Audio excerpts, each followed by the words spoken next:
Good morning. আজকের blog শুরু হচ্ছে সকালে। আমাদের বাড়িতে এখানে পুকুর শুকনো করা হচ্ছে, মাছ ধরা হচ্ছে। দেখো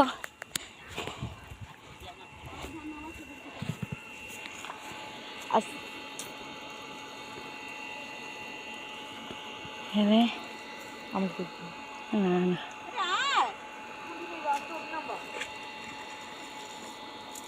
হুড়কি যা যা বড়ি যাবে হুড়কি গাছটা।